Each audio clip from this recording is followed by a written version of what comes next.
हेचे देवा पै मागत, हेचे देवा पै मागत, चरण सेवा अखंडित, वास द्यावा पंढरीचा, सदा संग हरिदासाचा. जन्म हो का भलते याती, जन्म हो का भलते याती, परी मी न चुके हरिभक्ती, वास द्यावा पंढरीचा, सदा संग हरिदासाचा. नामा मने कमळापती, नामा मने कमळापती, हेची द्यावे पुढता पुढती, वास द्यावा पंढरीचा, सदा संग हरिदासाचा. पांडुरंगा करो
अनुग्रह लाधलो पावन झालो चराचरी मी कला कुसरी काहीच नेने बोलतो वचने अतिभाविका समचरण सरोजं सांद्र नीलामुदाभं जगननिहित पाणी मंडन मंडनानं करुण तुलसीमाला कंदरं कंजनेत्रं सदैवलहासं विठ्ठलं चिंतयामि.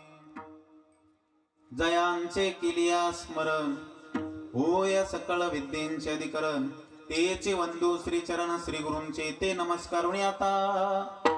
ज्यांचे गावे केला वास त्याचे नसावे उदास, काय माझी वाणी मानेल संताशी रंजो चित्तासी फुल्या मस्तक हे पायावरी. या वारकरी संतांच्या शरण शरण हरी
हेच देवा पै मागत, हेच देवा पै मागत, चरण सेवा अखंडित, वास द्यावा पंढरीचा, सदा संग हरिदासाचा. प्रस्तुत प्राप्त प्रसंगी कीर्तन रूपी सेवेसाठी निवडलेला अभंग देवाचे प्रेम भंडारी संत शिरोमणी नामदेव महाराज यांचा 4 चरणाचा आणि मागणीपर प्रकरणातील अभंग सेवेसाठी निवडलेला आहे. विठाला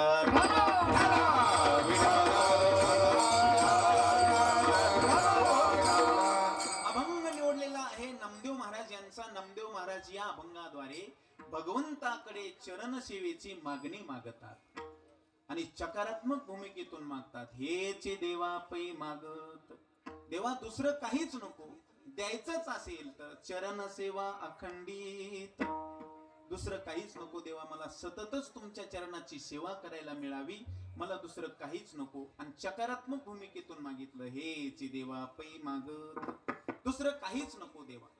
देवाने विचारलं, अहो नामदेवराय दुसरं काहीतरी मागा, तुमच्या सेवेचं ऋण माझ्यावरती आहे, दुसरं काहीतरी मागा. असं म्हटल्यानंतर नामदेवराय म्हटले, देवा द्यायचंच असेल तर वास द्यावा पंढरीचा, मला सततच पंढरपुरामध्ये राहणं द्या, सततच मी पंढरपुरातच राहिलो पाहिजे, मला वास पंढरीचा द्या, दुसरीकडे कुठेही मला देऊ नका, वास द्यावा पंढरीचा.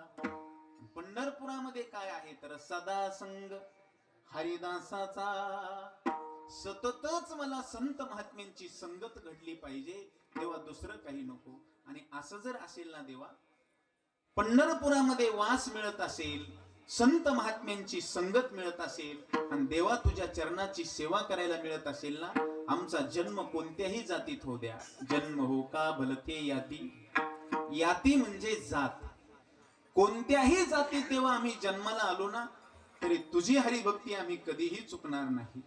मी न चुके हरिभक्ती, मी हरिभक्ती चुकणार नाही. नवे नवे पांडुरंगा तुझी चरण सेवा आम्ही चुकणार नाहीत. आणि देवा याच जन्मात नाही तर पुढच्या सगळ्या जन्मामध्ये मला फक्त आणि फक्त चरण सेवाच हवी आहे, दुसरं काहीच नको. नामा मने कमळापती, हेच द्यावे पुढता पुढती, दुसरं काहीच नको. वास द्यावा पंढरीचा, सदा संग हरिदासाचा. हा झाला अभंगाचा सरळ सरळ भावार्थ. आता तुम्हाला झोपायला हरकत वा नाही, सगळे खुश झाले वा, आहे का नाही. अभंगाचा भावार्थ का सांगून घेतला त्याचं एक कारण आहे. बरेच जण कीर्तनाच्या सुरुवातीला 10 मिनिटं जागे राहतात, एकदा का 10 मिनिटं झाले की लगेच समाधी लावतात. महाराज समाधी कळते ना, महाराज जे विठ्ठल झाल्यानंतर मगच समाधीतून जागे होतात. पुन्हा म्हणायला तयार, रात्रीच्या महाराजांनी तर नीट अभंग सोडवला नाही असं कोणी म्हणायला नको, माझ्याकडे दुरुक्तीचा दोष यायला नको, म्हणून अभंगाचा भावार्थ सांगून घेतला. आता तुम्हाला झोपायला हरकत वा, पण झोपू नका बरं, मला माहिती आहे तुम्हाला झोप येणार नाही, कारण आपला एक नियम चांगला आहे 7 ते 9. आता माझ्याकडे जास्त वेळ शिल्लक राहिला नाही, 1 तास उरला, खटवंगरायशी नाही दत्ता महाराजाशी. नाना म्हणले 1 तास पण नाही, आहे का नाही, आता अर्धा तास राहिलेला आहे का नाही, कारण चतुर्थी म्हणून जास्त वेळ माझ्याकडे राहिलेला नाही. ज्या ज्या वेळेला विठ्ठल विठ्ठल भजन होईल त्या त्या वेळेला हाताने टाळी आणि मुखाने नामचिंतन.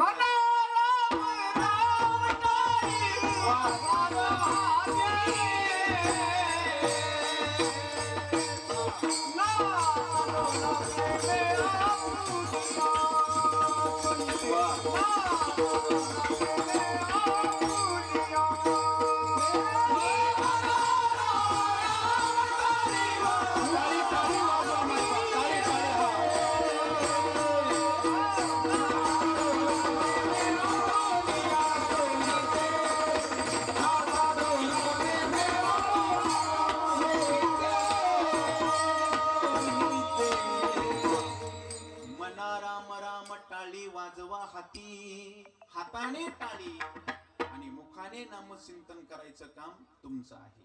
महाराज अभंग सगळ्यांच्या परिचित आहे, वारकरी संप्रदायाचा दंडक आहे, वारकरी संप्रदायाचा नियम आहे.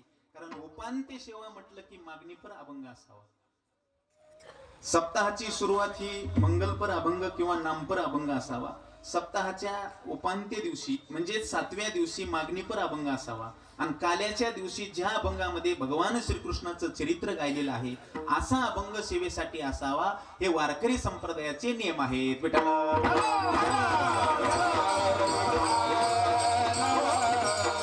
मागणीपर अभंग नामदेवरायांचा आपल्या समोर निवडलेला आहे.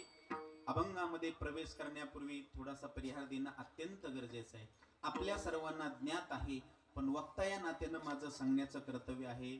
अखिलकोट ब्रह्मांड नायक भगवंताच्या कृपेने, साधुसंत महात्म्यांच्या आशीर्वादाने, त्याचबरोबर समर्थांच्या कृपा आशीर्वादाने, पावन समर्थ हनुमंतरायांच्या कृपेने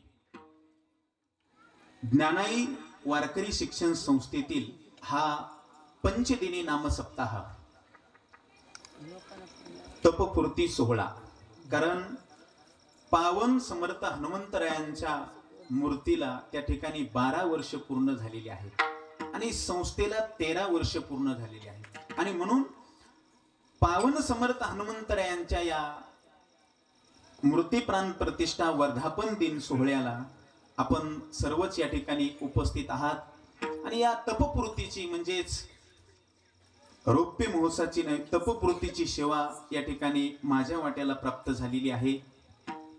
आदरणीय आमचे ज्येष्ठ बंधू, त्याचबरोबर माझे गुरुवर्य नानांनी माझ्याकडे ही सेवा दिलेली आहे.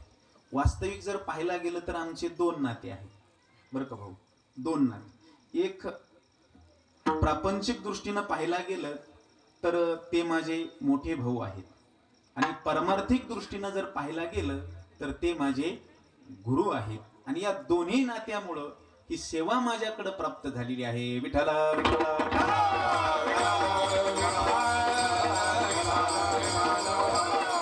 त्यांनी सांगितलं ही तुझ्याकडे सेवा, सेवके करावे सांगितले काम. या ज्ञानाने या ठिकाणी सेवा करण्याचा प्रयत्न करणार आहे. आणि त्या अनुषंगाने आमच्या ज्ञानाई वारकरी शिक्षण संस्थेवरती प्रेम करणारे सर्वच परिसरातील महाराज मंडळी, गुणवान मंडळी या ठिकाणी उपस्थित आहेत. त्यामध्ये विशेषतः खर तर नाथ परंपरेतील म्हणायला हरकत नाही, है का नाही? कारण दत्त परंपरेतील म्हणायला हरकत नाही. आदरणीय आमचे प्रकाशदासजी महाराज या ठिकाणी उपस्थित आहेत. का दत्त परंपरेतील म्हणतो मी? त्याचं कारण आहे, दत्त परंपरेतले हे नाथ महाराज आहेत. आणि दत्त महाराजांचे फक्त 3च मुख्य शिष्य आहेत. दत्तात्रय परंपरा, सहर्ष अर्जुन यदुदुसरा, जनार्दन शिष्य तिसरा. महाराज 3च शिष्य. कोणते कोणते? एक म्हणजे सहर्ष अर्जुन, दुसरा म्हणजे यदुराजा, आणि तिसरा म्हणजे जनार्दन स्वामी. हे तिसरे शिष्य आहेत. आणि जनार्दन स्वामींचेच पट्ट शिष्य, कृपापात्र शिष्य म्हणजे नाथ महाराज आहेत. आणि नाथ महाराजांच्या शिष्य परंपरेतीलच 11व्या वंशजाकडून ज्यांना दीक्षा प्राप्त झालेली आहे असे या ठिकाणी आदरणीय प्रकाशदासजी महाराज या ठिकाणी उपस्थित आहेत. खरं तर एकदा त्यांच्यासाठी जोरदार टाळ्या वाजवा. महाराज फार मोठे महात्मे आहेत. महात्म्यांचं महत्व आपल्याला कळत नाही महाराज, कारण त्यांचं वागणं बोलणं एकदम सामान्यासारखं आहे. खरं तर एखादा आला तर ते उगच येड्यावानी काहीतरी बोलतील, काहीतरी बोलत राहतील महाराज. हे सामान्य माणसाला न कळण्यासारखं आहे. आणि संतांचा महिमा सामान्याला कळतच नाही महाराज. आपल्याला त्या योग्यतेचं व्हावं लागतं. तरीचा महिमान येईल कळो, त्या योग्यतेचं झाल्याशिवाय संतांचा महिमा कळत नाही. वास्तविक पाहता अगदी त्या स्वरूपाला प्राप्त झालेले आदरणीय महाराज आपल्यात येऊन राहतात. हे खरं तर आपलं भाग्य म्हणावं लागेल. आणि संतांच्या बाबतीत सांगितलेलं आहे महाराज, चातुर्य लपवी, महत्व हरवी, पिशे पण मिळवी, आवडूनी नवे नवे. महाराज महिमा वाढन म्हणून ते लपतात महाराज. वेडवे माझी दडे, महिमे माझी दडे, अशी कोवी आहे पहा. ते महाराज सांगतात महिमा जास्त होईल म्हणून ते उगच महाराज चातुर्य लपवतात, आहे का नाही, आणि उगच वेड्यासारखं समाजासमोर वागतात. अगदी महाराज त्याच पद्धतीनं आदरणीय महाराजांचा आहे, ते कुणाला कळणार नाही महाराज. खरं तर आणि आम्ही जेव्हा आज त्यांची इच्छा झाली की तळ्यातल्या महाराजांकडे जायचं, त्या महात्म्याजवळ गेले ना, खरंच महाराज दोन्ही महात्म्यांच्या डोळ्यात पाणी आलं आणि एकमेकांनी असं आलिंगन दिलं एकमेकाला. खरं तर परिचय नाही, पण पाहिल्यानंतर महाराज अगदी आलिंगन दिलं का, कारण भक्ताचा महिमा भक्तची जाणती. आणि म्हणून खरं तर आपलं भाग्य आहे या ठिकाणी आदरणीय प्रकाशदासजी महाराज या ठिकाणी उपस्थित आहेत. वडी काळ्याला महाराजांचा फार मोठा मठ आहे, महाराजही या ठिकाणी उपस्थित आहेत. महाराजांच्या चरणावर रविंदी नतमस्तक होतो. त्याचबरोबर परमार्थ आश्रम संस्थापक अध्यक्ष आमचे श्री हरिभक्ती परायण श्रीनिवासजी महाराज अर्थात भाऊ, तेही या ठिकाणी उपस्थित आहेत. सर्वच परिसरातील गुणवान मंडळी या ठिकाणी उपस्थित आहेत. त्यामध्ये विशेषतः या ठिकाणी आमचे जुने आदरणीय त्र्यंबक जिजाई या ठिकाणी उपस्थित आहेत. त्याचबरोबर गोड चाल ज्यांनी गायली असे आमचे वैष्णव टाळकरी आदरणीय अंगदांना आहेत. त्याचबरोबर हरिभक्तीपरायण आमचे नारायण महाराज आहेत. त्याचबरोबर हरिभक्तीपरायण आमचे विठ्ठल महाराज आहेत, माऊली महाराज आहेत, आमचे लखन महाराज आहेत. त्याचबरोबर आमचे परिहार महाराज तेही या ठिकाणी उपस्थित आहेत. दिवाकर महाराज आहेत, महादेव महाराज तेही या ठिकाणी उपस्थित आहेत. आमचे दादा महाराज आहेत. त्याचबरोबर हरिभक्तीपरायण तुलसीदास महाराज तेही उपस्थित आहेत. संस्थेतलेच आपले सर्व गुणवान मंडळी या ठिकाणी उपस्थित आहेत. त्याचबरोबर आमचे बंधू श्री हरिभक्तीपरायण भागवताचार्य विष्णू महाराजही या ठिकाणी आवर्जून उपस्थित आहेत. त्याचबरोबर महाराष्ट्रातील ख्यातनाम मृदंगाचार्य नानांचेच शिष्य आमचे हरिभक्तीपरायण आदरणीय राम महाराज एका बाजूला आहेत. त्याचबरोबर नानांचेच शिष्य आदरणीय आमचे हरिभक्तीपरायण अभिषेक महाराज तेही या ठिकाणी उपस्थित आहेत. दोन्ही मृदंगाचार्यासाठी एका जोरदार टाळ्या वाजवा. गोड मृदंग आहेत महाराज. महाराज सोपं नाही मृदंग वाजवणं. मृदंग पाहून वाजवता येतो का ऐकून? हा पाहून ऐकून का? बोल पाठ करून नाहीये, पाहून नाहीयेत आणि ऐकून नाहीयेत. त्याच्यासाठी पहाट 3 वाजता उठून घासावीच लागते. तिर किट तकता हा बोल घासावा लागतो, तेव्हा कुठंतरी हातातून स्पष्ट बोल बाहेर पडतात. विठाला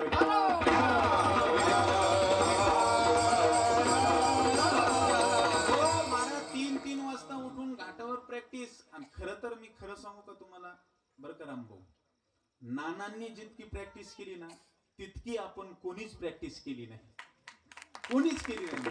कारण हे आम्ही आमच्या डोळ्यांनी पाहिलंय. विष्णू महाराज असतील, आम्ही असेल, बरं का, उद्धव महाराज आदरणीय आमच्या श्याम महाराज श्रावणी यांचे पिताश्री आदरणीय आमचे उद्धव महाराज तेही या ठिकाणी उपस्थित झालेले आहेत. खरं तर नानांनी जितकी प्रॅक्टिस केली, जितकी मृदंगाची साधना केली, तितकी आम्ही मुळीच केली नाही. कारण खरं तर आम्हाला हे सहज गुरुच्या कृपेनं प्राप्त झालेलं आहे. मला नाना त्यावेळेला नवीन वारकरी शिक्षण संस्था आहे ना, तिथं फुलाची बाग असायची आणि त्या फुलाच्या बागेमध्ये एक छोटीशी घड्याळ नाना न्यायचे आणि त्या घड्याळ लावून कंप्लीट 12 तास एका बोलाची प्रॅक्टिस करायची. किती? 12 तास. हे मी माझ्या डोळ्यांनी पाहिलेलं आहे. आणि तीच साधना आणि ती साधना जीवनामध्ये घडल्यामुळं मला असं वाटतंय की नानांचे शिष्य सहजच तयार होतात. मला सहज तयार होतात. आता हे मुलं मी सहज डोळ्यासमोर पाहतो तर आता चांगले वाजवायला लागलेत महाराज, लहान लहान पोरं पण सुद्धा. अगदी महाराज. का? कारण ते एवढी प्रॅक्टिस करत नाही. त्याचं कारण आहे गुरूंची कृपा. आणि एकदा का गुरुची कृपा झाली की ते सहज प्राप्त होतं. आणि म्हणून जास्त साधनेची गरज नाही, आवश्यकता आहे ती गुरु कृपेची. विठ्ठल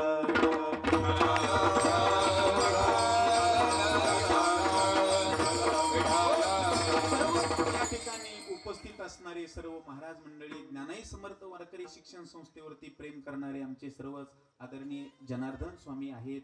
त्याचबरोबर आमचे आदरणीय खरं तर ज्यांच्या कृपा आशीर्वादाने हा नामसप्ताह चालू आहे, वैकुंठवासी साहेबराव दादा कोठाळकर आता ते आपल्या देहरूपाने जरी नसली तरी कीर्ती रूपाने ते आपल्यामध्ये आजही जिवंत आहे.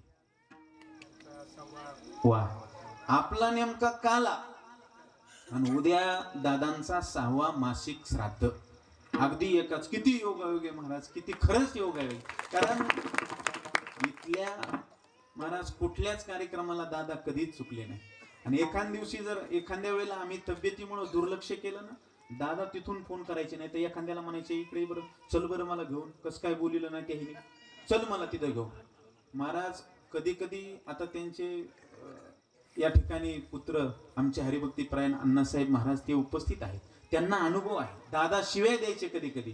आणि जर नाही ना बोलवलं, हे म्हणायचे नाही दादा तुमची तब्येत बरोबर नाही म्हणून तुम्हाला बोलवलं नाही, तुम्ही आराम करा. ते म्हणायचे नाही नाही मला आराम करायचं नाही, मला पहिलं तिथं घेऊन चाला. दादा अगदी कोणाला तरी सोबत घेऊन महाराज कसं तरी का होईना पण इथं यायचे. नाही महाराज 5 दिवस येता आलं तर निदान काल्याला तरी दादा इथं यायचे. आणि महाराज खरंच किती योगायोग आहे. उद्या नेमका आपला काला आणि खरं तर 6वं मासिक श्राद्ध एकाच दिवशी येतंय. मला असं वाटतंय दादासारखं आता कोणी होणे नाही. आता त्यांच्यासारखं काल्याचं कीर्तन करावं ते केवळ महाराज साहेबराव महाराजांनीच करावं. कारण परिसरामध्ये तोड नव्हता महाराज तो. आणि तेवढ्या चाकोरीत आणि तेवढ्याच महाराज तंतोतंत अभंग सोडवावा असं महाराज. इतकं एखाद्या टाळकरीने जर असं हात बांधून जर उभा राहिला ना टाळकरी, हा ते म्हणायचे काय अबूक ठोकून उभा राहिला. हा 4 काम ते म्हणायचे बाईला सोबत आले पाहिजे, आहे का नाही. म्हणजे सरपण पुढं लोटणं, तव्यावरली परतवणं, पुन्हा काठोतीतली थापणं, तिला पाणी लावणं, पुन्हा वर पाहणं, हे सगळे संगच आले पाहिजे. नाही तर बाई बसली म्हणले मिसरी लावीत आणि जाळ चाललाय म्हणले पुढं, आहे का नाही. तव्यावरली करपाय लागली, काठोतीतली तयारच नाही, मग काय स्वयंपाक होणार आहे का. ही त्यांची भाषा आहे बरं का, माझी भाषा. ते एखाद्या टाळकालीने जर असा अबूक ठोकला ना, ते म्हणायचे प्रमाण सुरू झाल्यानंतर तो टाळ सापडण्याच जाईल, सगळं प्रमाण निघून जाईल. आणि म्हणून हा तो शब्द मी माझ्या वाणीने नाही उचलला. बसणारे महाराज काय पाय वर करतील महाराज, करू शकत नाही. त्यांचं कीर्तन असल्यावर अगदी बसणाऱ्याला सुद्धा भीती होती, धाक होता महाराज. कारण दादांचा जो धाक होता ना, कारण त्यांच्याकडे ते वैराग्य होतं महाराज. आणि आता त्यांच्यासारखं कोणी होणार नाही. तुम्ही महाराज आता तुम्हाला तोंड चोपडेपणा करणारे खूप भेटतील महाराज, पण दादा सारखं महाराज खरड बोलणारे आता भेटणार नाही. आणि ते खरं होतं महाराज, अगदी खरं होतं. आणि म्हणून गेले दिगंबर ईश्वर विभूती, राहिल्या त्या कीर्ती जगा माझी. महाराज सांगतात बुद्धमाची उरे कीर्ती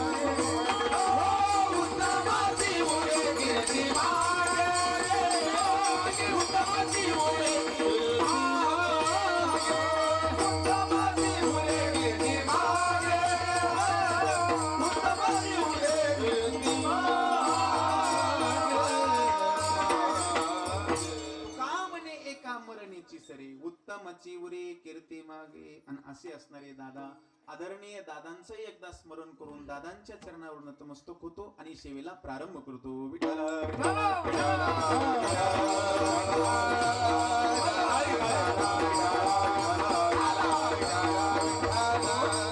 उपांत्य दिवस आजचा आहे, अर्थात जागराचा दिवस आहे. आणि मागणी पण अभंग सेवेसाठी निवडलेला आहे. देवाचे प्रेम भटणारी संत शिरोमणी नामदेव महाराज या अभंगाद्वारे भगवंताकडे मागणी मागतात. मुळात प्रश्न असा आहे, संत कधी मागतात का? मागतात ते संतच नसतात आणि मागणारे देवाला आवडत नसतात. भगवंतानी स्वतः सांगितलं महाराज, काही न मागो कुणासी तोचे आवडी देवासी. मागणारे देवाला आवडत नाहीत, मागतात ते संत नसतात. आणि जगद्गुरु तुकोबाराय सुद्धा सांगतात, आम्ही कधीच कुणा पुढे हात पसरत नाही. हात पसरी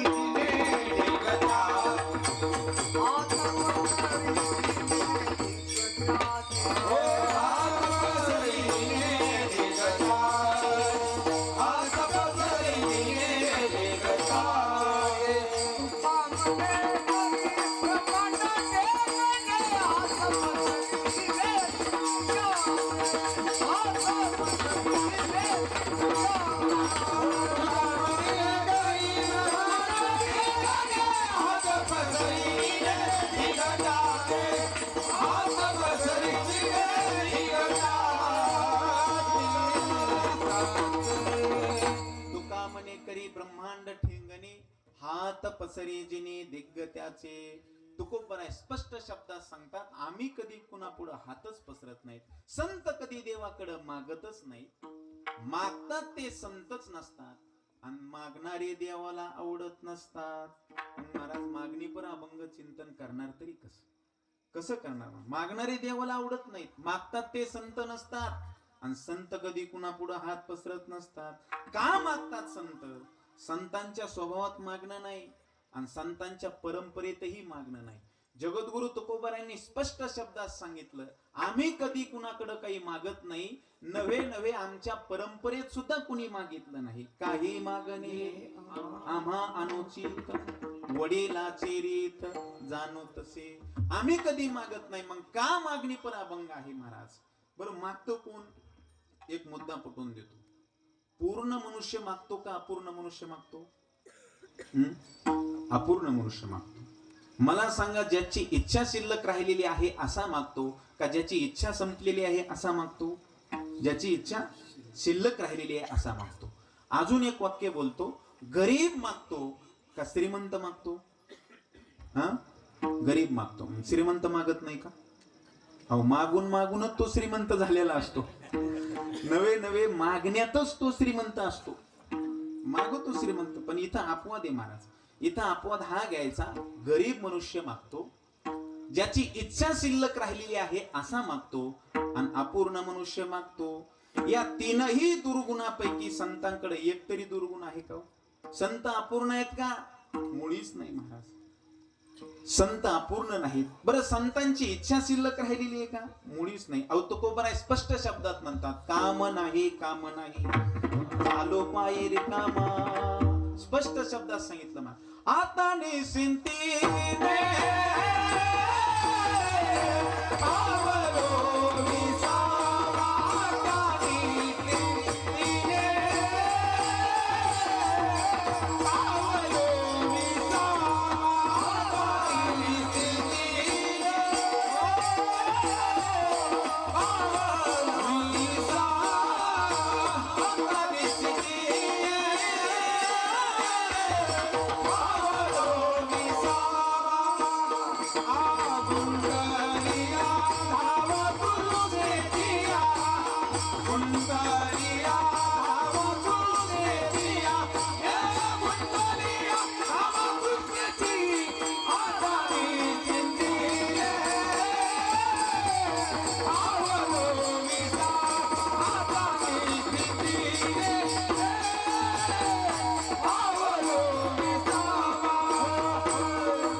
संतांची इच्छा शिल्लक राहिलेली नाही. आता निश्चिंतीने पावलो विसावा, कुंडलिया धावा तृष्णेच्या किंवा कृत्य झालो, इच्छा केली ते पावलो. आता आमच्या जीवनामध्ये इच्छा शिल्लक राहिली नाही. काम नाही या शब्दाचा अर्थ आहे आता काही काम नाही. आणि दुसरा काम नाही शब्दाचा अर्थ आहे आता आमच्या अंतःकरणात काम शिल्लक राहिले नाही. काम, क्रोध, लोभ हे तीन मत्सर आमच्या जीवनामध्ये शिल्लक राहिले नाही. म्हणून काम नाही काम नाही झालो पायी रिकामा. रिकामा वेगळा आणि रिकाम टेकडा वेगळा. बरं रिकाम टेकडा वेगळा. तुकोबर आहे तसे रिकाम टेकडे. तुकोबर आहे म्हणले रिकामा झालो म्हणजे आता काम क्रोधाधिक विकार शिल्लक राहिलेला नाही, म्हणून आम्ही आता रिकामे झालेले आहोत. विठाला संतांची इच्छा शिल्लक राहिलेली नाही. संत अपूर्ण नाहीत महाराज. का अपूर्ण नाहीत? अहो महाराज, निरंकुशा तृप्तीला प्राप्त झालेले संत. सगळ्यात शेवटची तृप्ती सांगितलेली आहे निरंकुशा तृप्ती. ज्या तृप्तीवर अंकुश नाही त्याला म्हणायचं निरंकुशा तृप्ती. अशा निरंकुशा तृप्तीला प्राप्त झालेले संत महाराज सांगतात संत अपूर्ण नाहीत. संतांची इच्छा शिल्लक राहिली नाही. मग संत गरीब आहेत का? नाही ना महाराज. का गरीब नाहीत? तुकोबर स्पष्ट शब्दात सांगतात तिही त्रिभुवनी आम्ही वैभवाचे धन, किंवा आम्हा घरी धन शब्दाची चरतने. संत गरीब नाहीत महाराज. धन घरी पांडुरंगा अभंग हे करेना, अभंग हे करेना, अभंग हे करेना. धन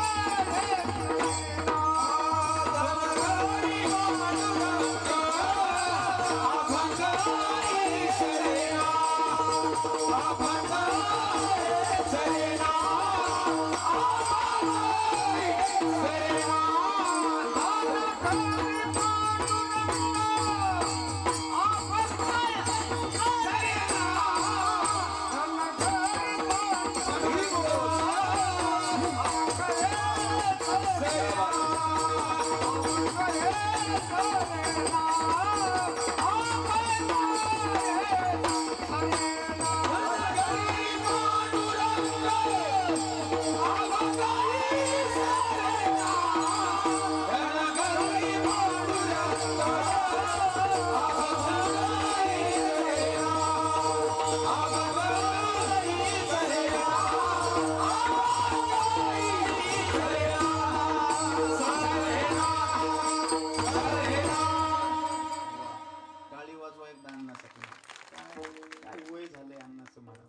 एवढं वय झालं तरी एवढं महाराज बिंबीच्या देठापासून म्हणणं सोपं नाही महाराज. त्याचं कारण आहे सेवा आहे जीवनामध्ये. सेवा आतापर्यंत जे केलंय ना अण्णांनी ती फक्त सेवा केली बरं का. आणि नुसती सेवा नाही तर निस्वार्थ भावनेनं सेवेचं हे खरं फळ आहे. आणि महाराज एकदा त्यांना डॉक्टरनी सांगितलं आता लय वर म्हणू नका, पण त्यांनी सांगितलं देह जावो अथवा राहो पांडुरंगी दृढ भाऊ.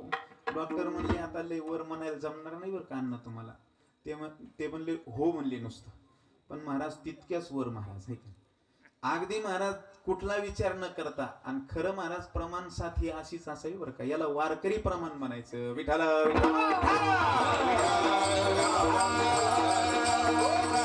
ही त्रिपुटी आहे महाराज. त्रिपुटी जुळली पाहिजे तर कीर्तन चांगलं होत असतं. कीर्तनकार मृदंगाचार्य आणि गायन यांची त्रिपुटी साधली की बरोबर कीर्तन कडीला जातं. मी नेहमी सांगतो प्रवास जर लांबचा असेल तर गाडी धोरणात पाहिजे, रस्ता चांगला पाहिजे आणि ड्रायव्हर फुल पेलेला पाहिजे.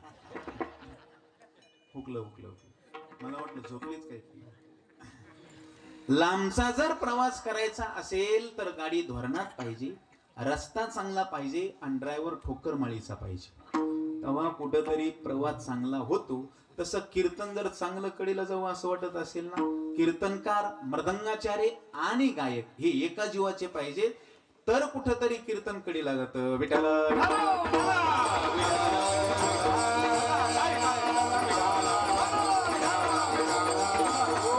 गोड प्रमाण दिलं महाराज. गोड प्रमाण अण्णांनी दिलं. धन घरी पांडुरंग अभंग हे सरेना. महाराज जिथं धनाची कमी नाही महाराज. एवढं धन जिथं आहे संत महात्म्यांकडे. धन जाऊ द्या, ज्या वस्तूला संत हात लावतात त्याचा परीस होतो महाराज. ज्यांच्या हस्तस्पर्शाने दगडाचा परीस होतो अशा संतांना गरीब म्हणता येईल का? मुळीच नाही. अहो संत गरीब नव्हते. तुकोबाराय जर गरीब असते तर शिवाजी महाराजांनी पाठवलेला नजराना तुकोबारायांनी परत पाठवलाच नसता. तुमचे एरवित ते मज मृतिके समान. तुकोबारायांनी सांगितलं राजे तुम्ही पाठवलेला नजराना आमच्यापर्यंत पोहोचला पण आम्हाला हा नजराणा नको. सोने रूपी आम्हा मृत्यू के समान, हा नजराणा नको राजे.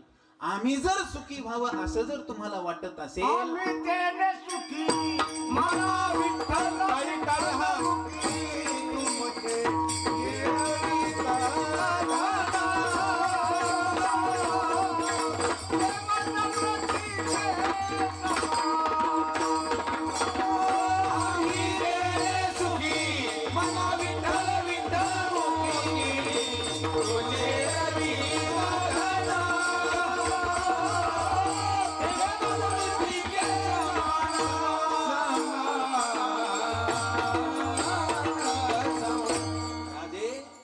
आम्ही जर सुखी व्हावं असं जर तुम्हाला वाटत असेल तर आम्हाला तुमचं धन नको. आम्ही तेने सुखी मना विठ्ठल विठ्ठल मुखी. तुम्ही तुमच्या मुखाने फक्त विठ्ठल म्हणा, तुमचं आम्हाला धन नको. तुमचे ये रवित धन ते मज मृतिके समान. अहो संत जर गरीब असते तर मला वाटतंय नजराणा स्वीकारला असता. ज्या अर्थी तुकोबारांनी नजराणा परत पाठवला त्या अर्थी संत गरीब. अहो नामदेवरायांच्या हस्तस्पर्शाने दगडाचा परीस होतो का नाही? दगडाचा परीस होतो महाराज. संत महात्मे ज्याला हात लावतील ना त्याचा परीस होतो महाराज. प्रत्यक्ष प्रचित हे मानवंत परिसगे वा. प्रत्यक्ष प्रचित हे मानवंत परिसगे आरंभणी विश्वमाता उतरावे. आरंभणी विश्वमाता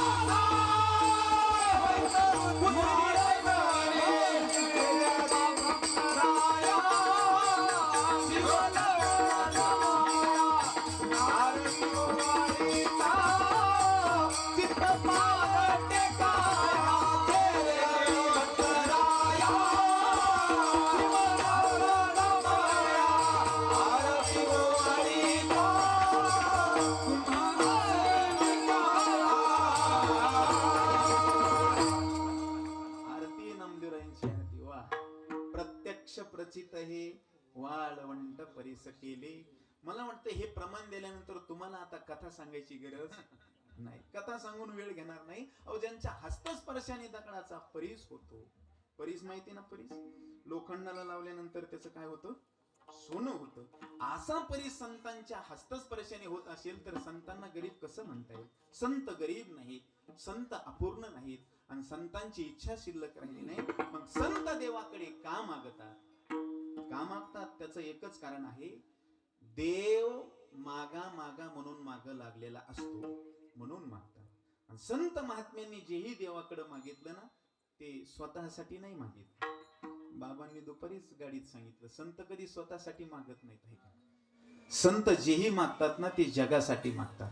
ज्ञानोबरायांचं पसायदान प्रसिद्ध आहे महाराज.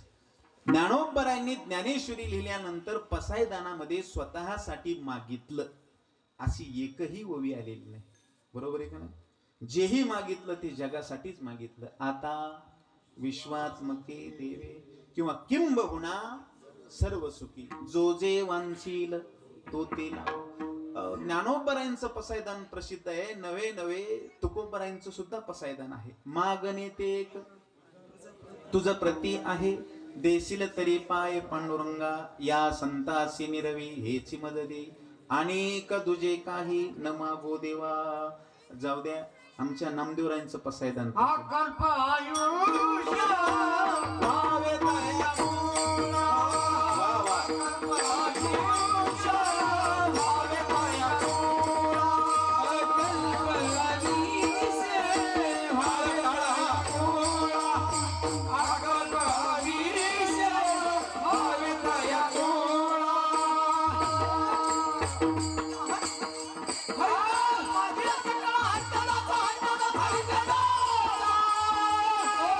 माझी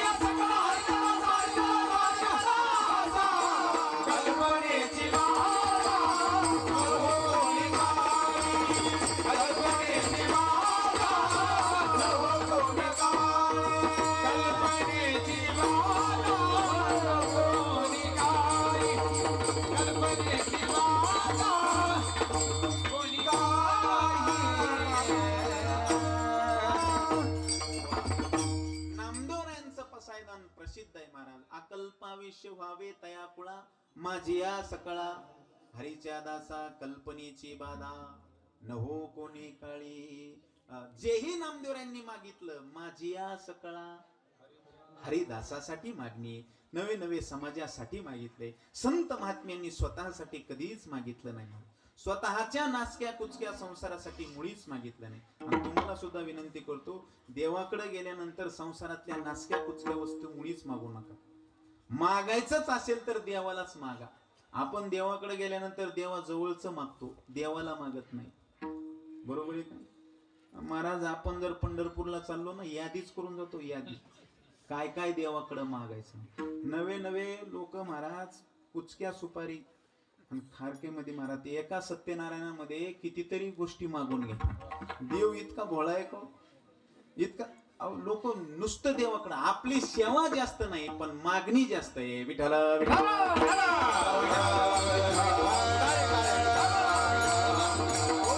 सेवा कमी आहे पण मागणी आहे महाराज. मी नेहमी सांगत असतो, माणसं सेवा कमी करतात पण सांगतात जगाला जास्त.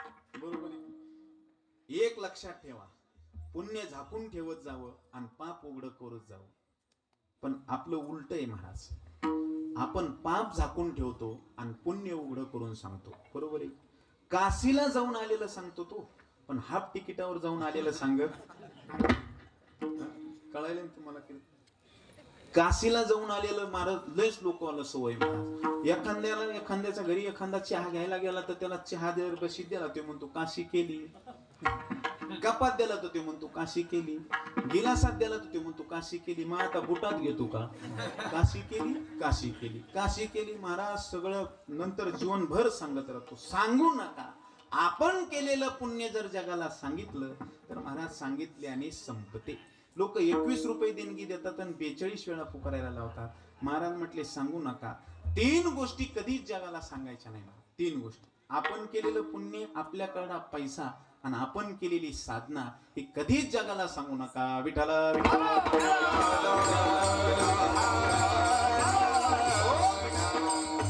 पुण्य झाकायला शिका आणि पाप उघड करायला शिका.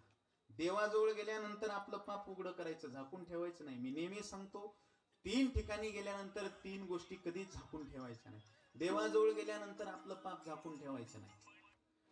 श्री गुरुकडे गेल्यानंतर आपलं अज्ञान झाकून ठेवायचं नाही. आणि डॉक्टर जवळ गेल्यानंतर आपला रोग झाकून ठेवायचा नाही.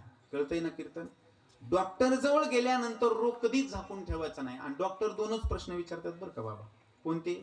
काय होतं आणि कधीपासून होते. बरोबर आहे का? त्र्यंबक दादा, डॉक्टरचे 2च प्रश्न, काय होतं आणि कधीपासून होते. महाराज आपला रोग कधीच डॉक्टर जवळ गेल्यानंतर झाकून ठेवायचा. डॉक्टरने विचारलं काय होतंय तर सरळ सांगायचं पोट दुखतंय. आणि त्यांनी विचारलं कधीपासून दुखतं तर सरळ सांगायचं शेजारच्या सकाता त्यांनी बंगला बांधला तेव्हापासून दुखतंय. महाराज आपला रोग कधीच झाकून ठेवायचा नाही. डॉक्टर जवळ गेल्यानंतर रोग झाकून ठेवू नका. श्री गुरुकडे गेल्यानंतर अज्ञान झाकून ठेवू नका. आणि देवाजवळ गेल्यानंतर पाप कधीच झाकून ठेवू नका. केला उच्चार घडल्या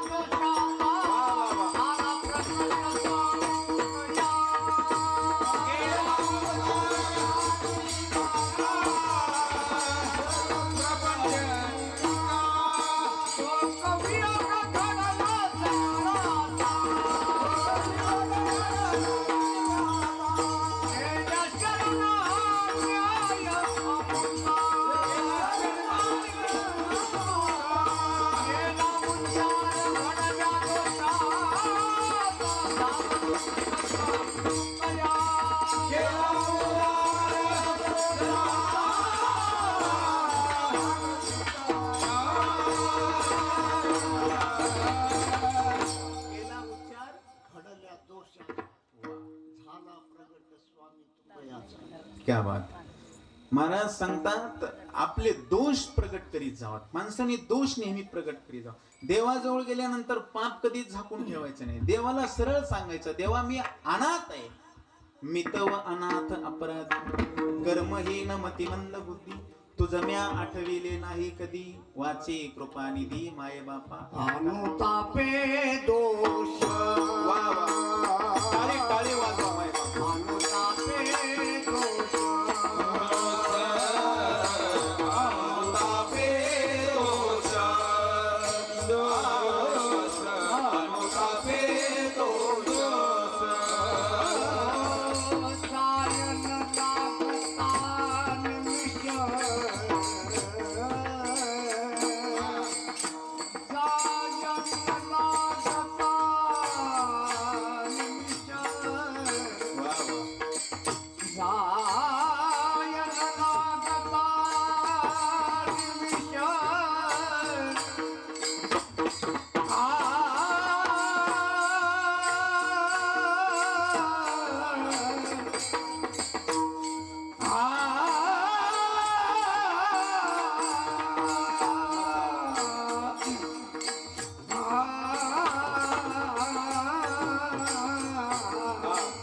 जायन लागता निमिष जायन लागता निमिष अरे जायन लागता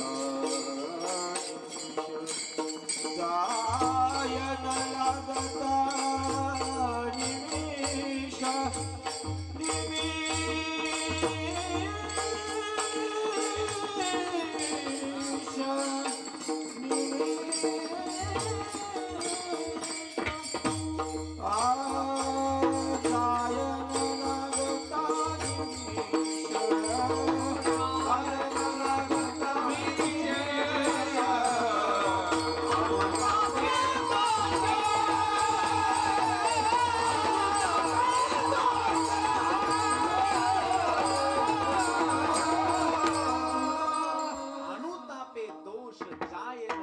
निमिष अनुताप जीवनामध्ये प्रगट करा.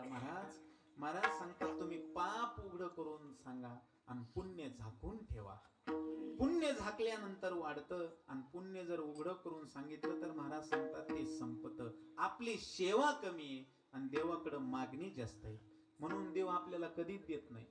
मागणीच जास्त आहे महाराज, सेवा कमी. पण संतांचं तसं नव्हतं ना, संतांची मागणी कमी आहे आणि सेवा जास्त आहे महाराज. नामदेवरायांची काय कमी सेवा आहे का? एका जन्माची सेवा नाही महाराज, मग किती जन्माची सेवा आहे?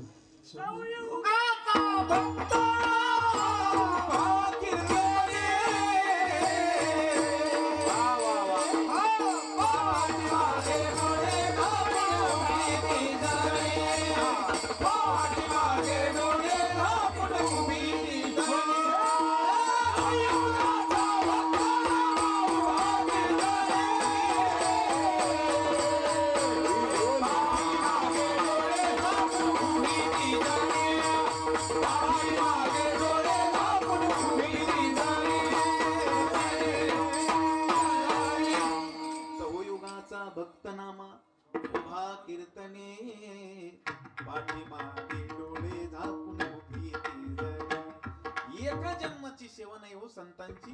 तुकोबाराय म्हणले एका जन्माची नाही, मागे बहुता जन्मी हेची करिता आलो आम्ही, किंवा जन्मोजन्मी आम्ही बहु पुण्य केले. तेव्हा या विठ्ठले महाराज मागणाराकडे सेवेचे हरीचे सवंगडी आम्ही काळ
भाषेप्रमाणे म्हणले की अण्णा लांबन बरं का कीर्तन लांबच चलन मग आहे.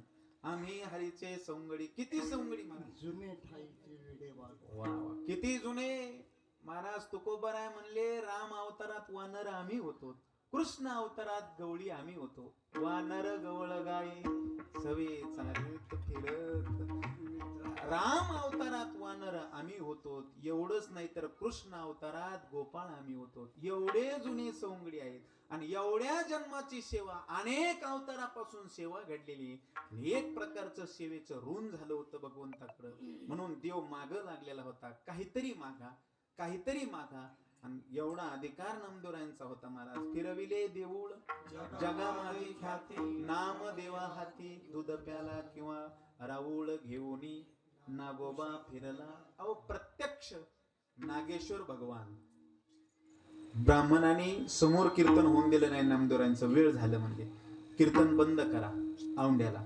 कीर्तन बंद केलं नाही नामदेवरायांनी आपलं सगळं कीर्तन सगळं उचललं बाळबिसाळ आणि महाराज औंडेश्वर नागनाथ भगवंताच्या मंदिराच्या पाठीमागं जाऊन कीर्तन सुरू केलं आणि कीर्तन सुरू केल्यानंतर महाराज ते नामदेवरायांचं कीर्तन ते काय आमच्यासारख्याच कीर्तन आहे असा रंग भरला महाराज आणि खरं तर नामदेवरायांच्या कीर्तनात देव नाचतो महाराज नामदेव कीर्तन पुढे देव नाचे पण नामदेवरायांनी जेव्हा नागेश्वर भगवंताच्या पाठीमाग कीर्तन सुरू केलं ना त्यावेळेला प्रत्यक्ष नागेश्वर भगवान मंदिर घेऊन फिरले महाराज राऊळ घेऊनी नागोबा फिरला एवढा अधिकार नामदेवरायांचा आहे एवढंच नाही तर नैवेद्य हातीचा मूर्ती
सामान्य महिमा संतांचा नैवेद्य हातीचा मूर्ती मला सांगा आपण देवाला नैवेद्य दाखवतो का जीव घालतो हा दाखवतो नाही म्हणजे प्रभू महाराजाचा मोबाईल पण सांगायला काय दाखवतो प्रभू महाराज दाखवत नाहीत तर दाखवल्यासारखा करतो नीट दाखवित पण नाहीत महाराज आपण देवाला उगा आपलं दाखविल्यासारखं करायचं की लगेच महाराज माग आपण दाखविल्यासारखं करतो पण प्रत्यक्ष नामदेवरायांनी देवाचे प्रेम भंडारी नामदेवरायांनी भगवंताला जीव घातलं महाराज नैवेद्य हातेचा मूर्ती एवढा असामान्य अधिकार नामदेवरायांचा आहे आणि ते नामदेवराय भगवंताकडे मागणी मागतात पण मागत असताना काय मागतात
चरण सेवा अखंडित. देवा द्यायचंच असेल तर चरणाची सेवा द्या, दुसरं काहीच नको. आणि सगळ्या संतांनी हेच मागितलं महाराज, आणि चकारात्मक भूमिकेतून मागितलं. सगळ्या संतांनी चकारात्मक भूमिकेतून मागितलं. नामदेवरायांकडे जर पाहिलं तर हेची देवा पै मागत, चला तुकोबरायांकडे हेची दान देगा देवा तुझा विसर न व्हावा. चकारात्मक भूमिकेतूनच मागतात. चला आपल्या समर्थांकडे, समर्थ तरी चकारात्मक भूमिकेतूनच मागतात ना महाराज. सदा सर्वदा योग तुझा घडावा, तुझे कारणी देह माझा पडावा. उपेक्षू नको गुणवंता अनंता, रघुनायका मागणी हेची आता. या वा वा. आता सदा सर्वदा बर का, योग तुझा घडावा. तुम्ही आले म्हणल्यानंतर आता आम्हाला लवकर संपवं लागतंय. महाराष्ट्रातील ख्यातनाम भारूड सम्राट आमचे आदरणीय विष्णू महाराज बांडे या ठिकाणी उपस्थित झालेले. जोरदार टाळ्या वाजवा. आता आपल्याला लवकर संपवावं लागेल. तुम्ही म्हणता संपवणं, मग लवकर संपवावं लागेल. लवकर भूका लागल्या चतुर्थीत मला माहिती, पण सरळ धावता अभंग सांगतो. हेची देवा पै मागत, चरण सेवा अखंडित. द्यायचंच असेल तर वास द्यावा पंढरीचा, सदा संग हरिदासा. पंढरपूर क्षेत्राचा वास द्या का. पंढरीसारखं क्षेत्र नाही, पांडुरंगासारखं दैवत नाही, आणि चंद्रभागेसारखं तीर्थ नाही. म्हणून वास द्यावा पंढरीचा, सदा संग हरिदासाचा. देवा जन्म कोणत्याही जातीत हो द्या, जन्म हो का भलते याती, परी मिळणं चुके हरिभक्ती. आणि देवा हेच माझं मागणं आहे, जन्मोजन्मी मला तुझ्या चरणाची सेवा करायला मिळावी. अभंगाचं शेवटचं चरण. नामा म्हणे कमळापती, नामा